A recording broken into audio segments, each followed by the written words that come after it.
বর্তমান যে সরকার, এই বর্তমান সরকারের মেয়াদকাল কিন্তু জাস্ট শুরু হয়েছে, জি কিছুদিন সময় পার হয়েছে।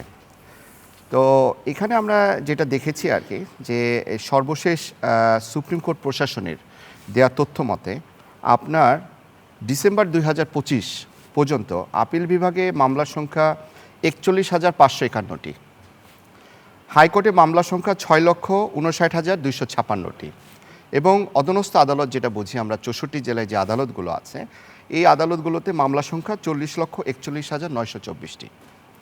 এখানে দেখেন বিশাল মামলা, আর এই মামলাগুলো চলমান মামলা, বিচারাধীন মামলা। অনেক মামলা শেষ হয়ে গেছে, সেগুলোকে আমরা আর বিচারাধীন বলতে পারি না। তো এত সংখ্যক বিচারাধীন মামলা, আর আপনি আরেকটা যে কথা বললেন যে এরকম হয়রানিমূলক যে মামলা করা হয়, বিভিন্নভাবে করা হয়, এটা তো আসলে আমরা তো এই ফ্যাসিস্ট সরকারের আমল থেকে এই জিনিসগুলো চলে আসছে। দেখেন লাস্ট 17 বছরে তথ্য মতে আর কি, এক্স্যাক্ট তথ্য মতে 2007 থেকে 2024 আগস্ট পর্যন্ত এখানে বিএনপি নেতাকর্মীর বিরুদ্ধে মিথ্যা এবং হয়রানিমূলক মামলা হয়েছে 1,42,983টি। তো এখন তো আসলে নতুন করে গভর্নমেন্ট ফর্ম হলো, এখন আমরা একটু আশা দেখতে চাই। আমরা অবশ্যই চাই যে নতুন যে গভর্নমেন্ট আসছে এই মামলা জট দূর করার জন্য যা যা করণীয় সেগুলো করবে। এখন নতুন সরকারকে তো আমরা দোষারোপ দিতে পারবো না, তারা তো মাত্র আসলো। এই মানুষের তো প্রত্যাশা থাকে, হ্যাঁ প্রত্যাশা থাকে, এই জন্যই এবং অন্তত ওনাদের সময়কালে যেন এই হয়রানিমূলক মামলাগুলো না হয়, এবং যে কারণে মানে কোনো কারণ ছাড়া ঝুলিয়ে রাখা হচ্ছে, আপনার রিপোর্ট যাওয়ার পরেও নিষ্পত্তি করা হচ্ছে না। না দেখুন, ওনারা ক্ষমতায় আসার পরে বা ওনারা গভর্নমেন্ট ফর্ম করার পরে আপনি কি পেপার পত্রিকায় খুব বেশি দেখছেন যে হয়রানিমূলক মামলা করা হয়েছে? কতগুলো মামলা করা হয়েছে? না নিষ্পত্তি হচ্ছে না, এটা কিন্তু ভুল কথা। নিষ্পত্তি হচ্ছে, হয়তো আমরা জানছি না বা বুঝতে পারছি না, আমরা আগের তথ্য নিয়ে কিন্তু আমরা অ্যানালাইসিস করছি, তাই না? আবার দেখেন কিছুদিন আগে আপনার আমাদের অ্যাটর্নি জেনারেল কার্যালয়ের নতুন 18তম অ্যাটর্নি জেনারেল রুহুল কুদ্দুস কাজল সাহেব উনি নিয়োগ পেলেন আর কি। উনিও আমাদেরকে আমরা তো দেখেছি যে আপনার রাজনৈতিক পরিচয় যে মামলাগুলো আছে সেগুলো কিন্তু খুব দ্রুত আপনার খালাস হয়ে যাচ্ছে, নিষ্পত্তি হচ্ছে। আমরা তো কিছু তথ্য নেওয়ার চেষ্টা করি। দেখুন সাধারণ মানুষের কিন্তু মানে এগোচ্ছে না, তাদের ভোগান্তির মধ্যেই তারা রয়েছে। এটা যদি আপনি বলেন যে সাধারণ মানুষ কোনোভাবেই পাচ্ছে না, তা না। রাজনৈতিক মামলা হ্যাঁ, তারা যেভাবে পরিত্রাণ পাচ্ছে, সাধারণ মানুষও যে একদম পরিত্রাণ পাচ্ছে না তা না।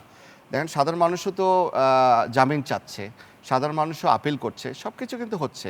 এখন এই নতুন গভর্নমেন্টের কাছে আমাদের প্রত্যাশা এই মামলার সংখ্যা যেন আরও কমে যায়, দিন দিন জানি সময় দিতে হবে আপনি বলতে। এবং নট অনলি দ্যাট, এটা আসলে কিন্তু সিস্টেম চেঞ্জ করতে হবে। দেখেন এইভাবে সিস্টেম না চেঞ্জ করলে কিন্তু এভাবে চলতেই থাকবে। আপনি দেখেন আগের যে সিস্টেম, আগে যে রাজনৈতিক হয়রানিমূলক মামলাগুলো করা হতো, সেই সিস্টেম পরিবর্তন করতে হবে।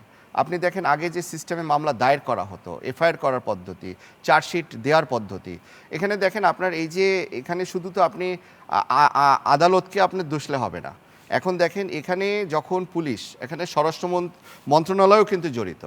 দেখেন একটা মামলা যখন হয়, এই মামলা হওয়ার পর যদি ওই মামলাটার চার্জশিট যতক্ষণ পর্যন্ত না দিচ্ছে ততক্ষণ পর্যন্ত কিন্তু আপনার বিচারিক প্রক্রিয়াটা, এক্স্যাক্ট বিচারিক প্রক্রিয়াতে কিন্তু শুরু হচ্ছে না। তো এখন চার্জশিট কে দিবে? চার্জশিট দিবে পুলিশ, পুলিশ তদন্ত করে চার্জশিট দিবে।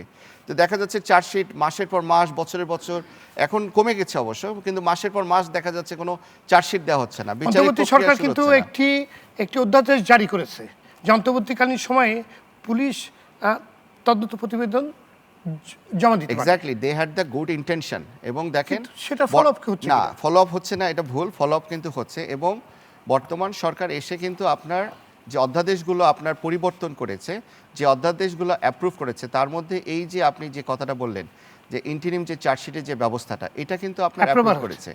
সো এটা কিন্তু তারা ওয়েলকাম করেছে। সো বুঝতে হবে যে গভর্নমেন্টের একটা গুড ইন্টেনশন আছে, মানে একটু সময় তাকে সরকারের সময় দিতে হবে, একটু সময় দিতে হবে বলতে চাচ্ছেন যে আমরা সেদিকেই আসলে মানে আমি আপনার কাছে জিজ্ঞেস করতেই পারি, এই যে মানুষগুলো হয়রানির শিকার হয়েছে এবং প্রমাণিত হচ্ছে যে তারা আসলে এর মধ্যে জড়িত না, এমনকি যাকে হত্যার নামে করা হয়েছে সে লোক ফিরে এসছে এবং আসলে এরকম কোনো ঘটনাই ঘটেনি, কিন্তু এর মধ্যে কিন্তু তার জমি জমা বিক্রি করে দিতে হয়েছে এবং বিভিন্নভাবে ভয় ভীতি দেখিয়ে বিভিন্নভাবে টাকা নেওয়া হচ্ছে।